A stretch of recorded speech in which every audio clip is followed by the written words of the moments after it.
हर हर महादेव भक्तजनों, आप सभी को मासिक शिवरात्रि की ढेर सारी शुभकामनाएं। आज हम इस वीडियो में जानेंगे मासिक शिवरात्रि की अनुपम कथा। आपसे अनुरोध है कि कथा का संपूर्ण ही स्मरण करें ताकि आपको सावन में महादेव की असीम कृपा प्राप्त हो। कहा जाता है कि सावन में मासिक शिवरात्रि की कथा सुनने मात्र से ही महादेव आपके समस्त पापों का नाश कर देते हैं। तो आइए भक्तों, शुरू करते हैं। आप यदि हमारे चैनल पर नए हैं तो वीडियो को लाइक शेयर अवश्य करें, साथ ही चैनल सब्सक्राइब करें। आपका बहुत धन्यवाद होगा। आइए भक्तों, शुरू करते हैं। प्राचीन समय में चित्रभानु नामक एक शिकारी था। वह रोज जंगल में जाकर शिकार किया करता था। ऐसे में वह अपने परिवार का पालन पोषण किया करता था। चित्रभानु उसी नगर में रहता था जिस नगर से एक साहूकार से उसने कर्ज लिया था और आर्थिक तंगी के कारण वह कर्ज नहीं चुका पाया था। एक दिन साहूकार ने गुस्से में आकर चित्रभानु को शिव मठ में बंदी बना लिया। संयोग से उसी दिन मासिक शिवरात्रि थी। मासिक शिवरात्रि के कारण शिव मंदिर में भजन और कीर्तन हो रहे थे, जिसका बंदी शिकारी चित्रभानु ने पूरी रात आनंद लिया। अगली सुबह साहूकार ने शिकारी को अपने पास बुलाया और कर्ज चुकाने के लिए कहा, जिसके बाद शिकारी चित्रभानु ने कहा, सेठ जी, मैं कल तक आपका पूरा कर्ज चुका दूंगा। शिकारी के वचन को सुनकर सेठ जी ने उसे छोड़ दिया। सेठ से आजाद होकर शिकारी शिकार के लिए जंगल में गया, किंतु पूरी रात बंदी गृह में भूखा प्यासा होने के कारण वह थक गया था और शिकार की खोज में जंगल में बहुत दूर आ चुका था, जहां से उसे लौटने में सूर्यास्त होने लगा था। जिसके बाद उसने सोचा, क्यों ना रात जंगल में ही बितानी पड़े। ऊपर से कोई शिकार भी नहीं मिला था जिसे बेचकर वह सेठ जी का कर्ज चुका सके। ये सोचते सोचते वह एक तालाब के पास पहुंच गया। भरपेट पानी पीकर सुस्ताने लगा और एक बेल के पेड़ पर चढ़ गया जो उसी तालाब के किनारे पर था। उसी पेड़ के नीचे एक शिवलिंग था जो पत्तियों से ढके होने के कारण दिखाई नहीं दे रहा था। कर्ज चुकाने और परिवार के लिए खाना लाने की चिंता में व्याकुल शिकारी चित्रभानु पेड़ पर बैठे बैठे बेलपत्र को तोड़ तोड़कर नीचे गिराया जा रहा था। संयोगवश वे सभी बेलपत्र भगवान शिवलिंग पर गिर रहे थे। शिकारी चित्रभानु रात्रि से लेकर पूरे दिन भूखा प्यासा था, जिसके कारण उसका मासिक शिवरात्रि व्रत पूर्ण हो गया।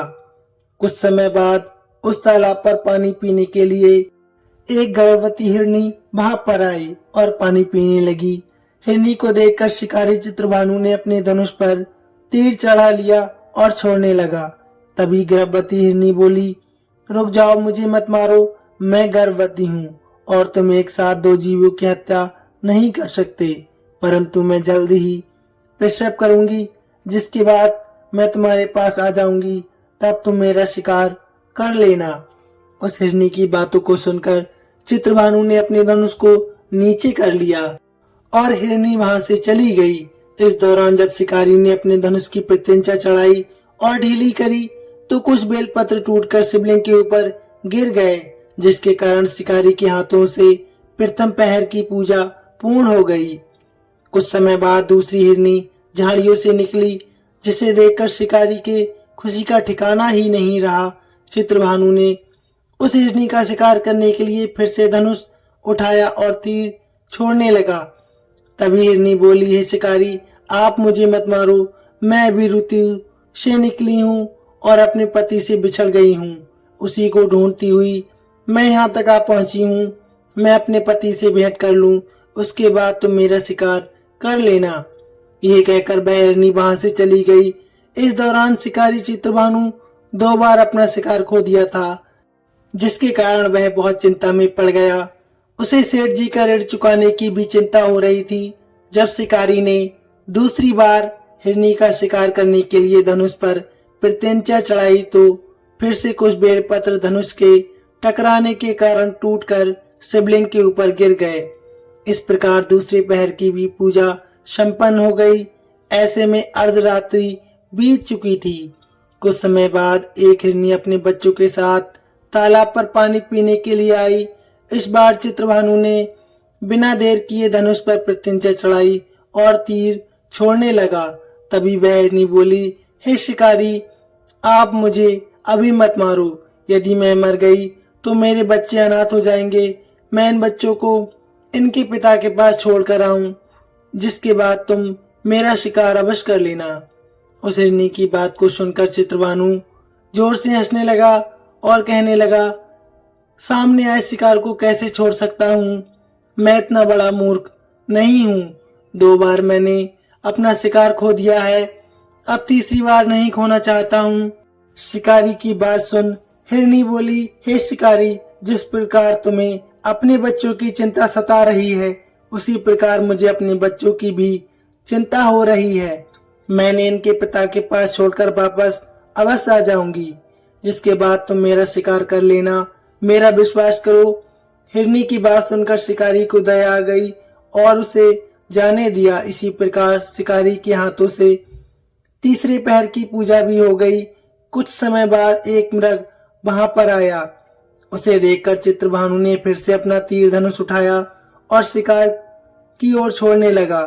तभी मृग ने बड़ी विनम्रता के साथ बोला, हे शिकारी, यदि तुमने मेरे तीनों पत्नियों और छोटे बच्चों को मार दिया है तो मुझे भी मार दो, क्योंकि उनके बिना मेरा इस दुनिया में कोई नहीं है। यदि तुमने उनको नहीं मारा है तो मुझे भी जाने दो, क्योंकि मैं उन तीनों हिरनियों का पति हूँ और वो मेरी ही तलाश कर रही हैं। यदि मैं उन्हें नहीं मिला तो वे सभी मर जाएंगे। मैं उन सभी से मिलने के बाद तुम्हारे पास आ जाऊंगा, जिसके बाद तुम मेरा शिकार कर सकते हो। उस मृग की बात सुनकर शिकारी को पूरी रात का घटना चक्र समझ आ गया।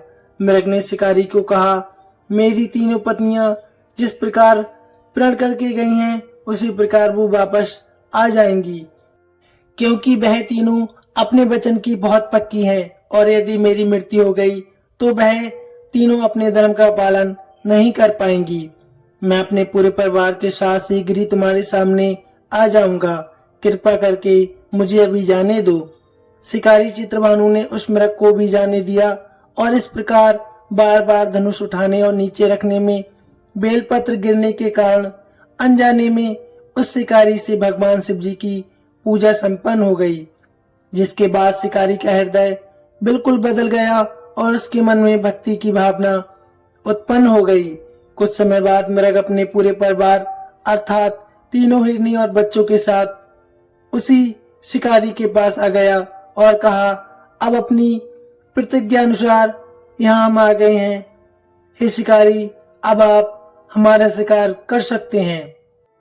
जंगल के पशुओं की सच्ची भावना को देखकर शिकारी चित्रभानु का हृदय पूरी तरह पिघल गया और उसी दिन से उसने शिकार करना छोड़ दिया। अगले दिन वह नगर लौटा और किसी और से उधार लेकर सेठ जी का ऋण उसने चुका दिया और स्वयं मेहनत मजदूरी करने लगा। जब शिकारी चित्रभानु की मृत्यु हुई तो उसे यमदूत लेने आए, किंतु शिवदूतों ने उसे भगा दिया और उसे शिवलोक ले गए। इस प्रकार उस शिकारी को मोक्ष की प्राप्ति जाने अनजाने में किए गए व्रत से हो गई। तो भक्तों, यदि हम सच्ची निष्ठा और सच्ची भावना से मासिक शिवरात्रि का व्रत करेंगे और कथा का स्मरण करेंगे तो हमारे समस्त पापों का नाश होगा। मरणोपरांत हमें भी मोक्ष की प्राप्ति होगी। तो भक्तों, प्रेम से बोलिए हर हर महादेव। वीडियो कैसी लगी प्लीज कमेंट में अवश्य बताइए। साथ ही कमेंट में लिखिए हर हर महादेव। धन्यवाद भक्तों।